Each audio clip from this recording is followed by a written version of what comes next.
구독과 좋아요 뿅뿅 눌러주세요.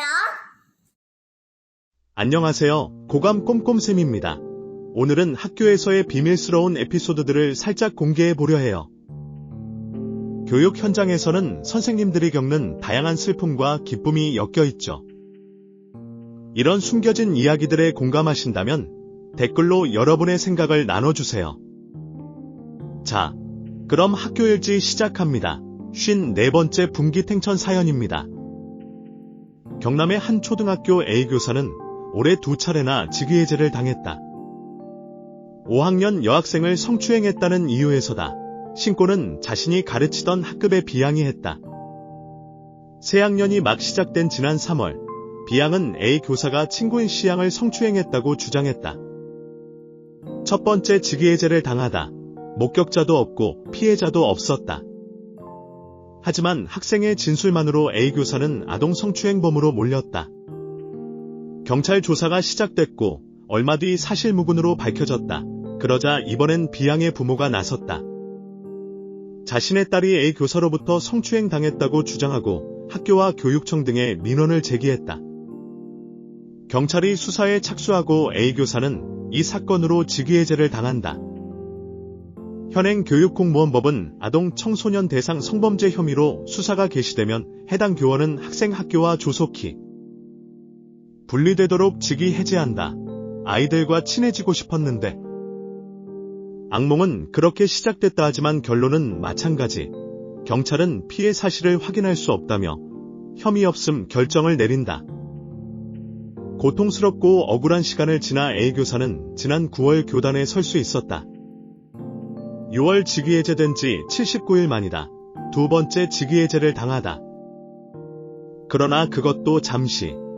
B양의 학부모는 경찰 수사 결과를 받아들일 수 없고 자신의 딸이 정신적 고통을 당하고 있다며 A 교사를 검찰에 고발한다. 검찰의 수사가 시작되고 A 교사는 공무원으로서 품위 손상과 교사로서 직위유지 부적절을 이유로 10월부터 12월까지 두 번째 직위해제를 당한다. 이후 검찰 수사에서 무혐의 결정이 나고서야 그는 지난 12월 7일 교단을 돌아올 수 있었다. A 교사는 지금도 당시 충격에서 벗어나지 못한 채 신경안정제를 복용하며 치료 중이다. 지난 8개월 아동 성추행범으로 몰려당한 정신적 고통의 후유증은 그를 여전히 괴롭힌다.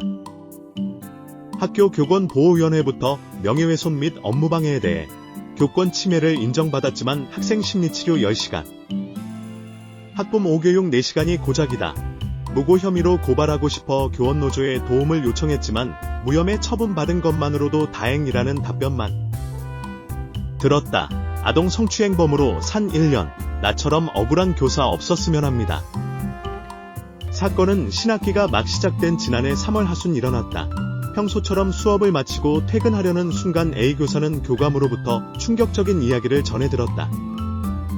자신이 가르치는 5학년 학생이 교장을 찾아가 담임이 학생들을 성추행한다고 민원을 제기했다는 것이다.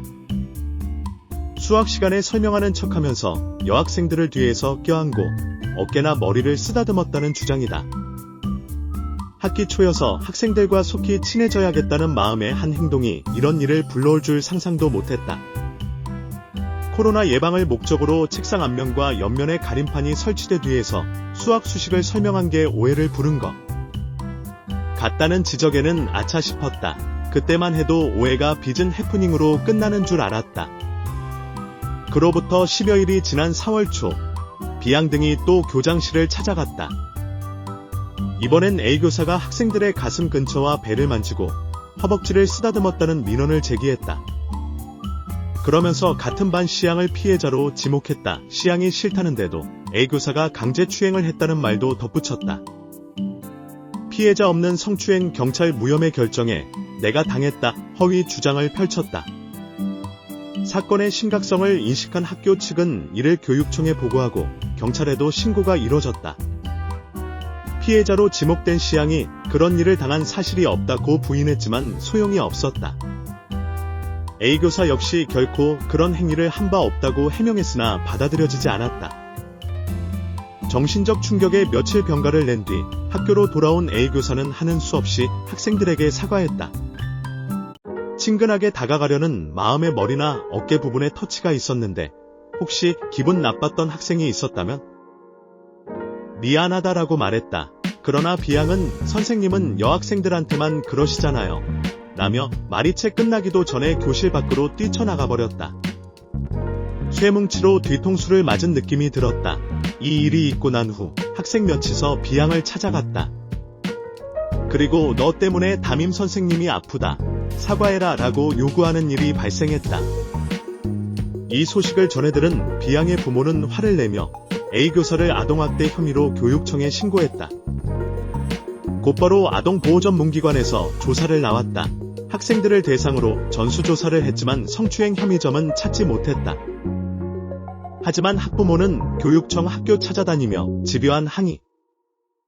검찰 수사로 두 번째 직위해제 당하다. 하지만 학부모는 물러서지 않았다. 학교 측에 A 교사를 직위해제하라고 요구했다. 가해자를 감싸고 있다며 교장에게 거칠게 항의했다. 피해자가 없는데 어떻게 징계를 하느냐는 학교 측 반박에 그럼 내 딸이 피해를 당했다고 하면 되겠네요 라고 소리 지른 뒤 그날 저녁 성추행 피해 신고를 해버린다. A 교사가 자신의 딸인 비양과 어깨동무를 하고 불에 지어 끈을 손톱으로 잡아당겼다고 주장했다. 결국 A 교사는 지난 6월부터 무려 79일간 직위해제를 당한다. 그리고 경찰 수사가 시작됐다. 얼마 뒤 사건을 수사한 경찰은 피해 사실에 대한 구체적 진술이 없어 범죄 사실을 특정할 수 없다며 무혐의 결정을 내린다. A 교사는 학교로 복구했지만 비양의 부모는 경찰 수사 결과에 이의를 제기하면서 이번엔 검찰에 고발하는 등 물고 늘어졌다. 교육청에 집요하게 민원을 제기하고 입에 담지 못할 말로 거칠게 항의했다. 10월 21일 A 교사는 또 직위해제를 당한다. 하지만 검찰 수사에서도 혐의점은 발견되지 않았다. 12월 1일 사건을 담당한 울산지검은 증거불충분을 이유로 혐의 없음 결정을 내린다. 12월 7일 A 교사는 다시 학교로 돌아올 수 있었다. 하지만 이미 그는 만신창이가 돼 있었다. 지난 1년 아동성추행범 누명을 쓰고 갖은 수모를 당했다.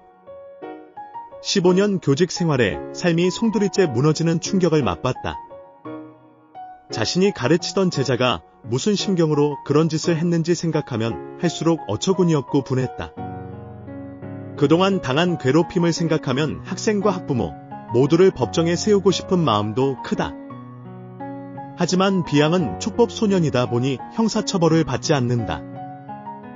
그는 기자와 전화통화에서 누군가의 삶을 송두리째 흔든 사건을 저질러도 나이 어린 학생이라는 이유로 처벌할 수 없다는 사실에 무력감을 느꼈다고 했다.